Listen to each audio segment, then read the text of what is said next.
Depuis 2019, le Centre de formation aux compétences de la Grande Muraille aide les étudiants et les chômeurs à obtenir les compétences nécessaires pour trouver un emploi dans l'industrie textile. L'établissement fait partie de l'Institut Confucius de l'Université de technologie de Durban.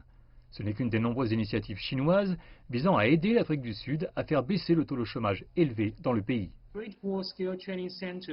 Le centre de formation aux compétences de la Grande Muraille est basé sur l'entreprise chinoise. Nous recrutons les étudiants de la société locale, les femmes et les jeunes sans emploi. Une fois qu'ils ont fini la formation, les entreprises collaboratives peuvent soit directement les embaucher, soit les recommander pour un poste approprié dans d'autres entreprises. Plus de 300 personnes ont été admises dans le premier apport d'apprenants du centre. La politique d'inscription ouverte a contribué à l'autonomisation économique des communautés locales.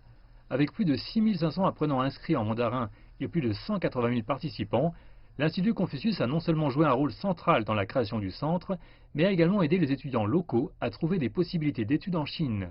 Beaucoup pensent que ça ne va pas s'arrêter là.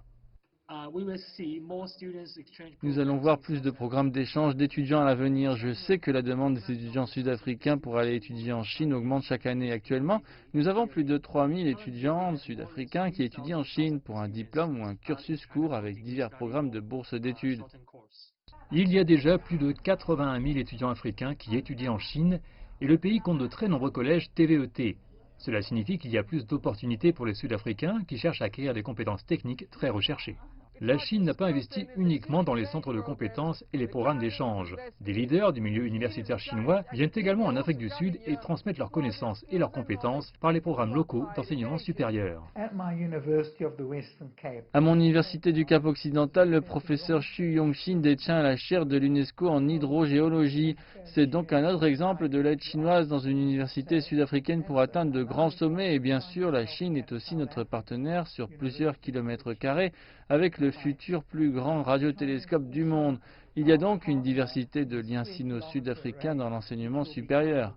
Pour l'instant, d'autres cours de mandarin sont proposés dans les écoles et universités du pays afin que les étudiants qui parlent la langue chinoise aient l'avantage supplémentaire de poursuivre des carrières en Chine et en Afrique du Sud.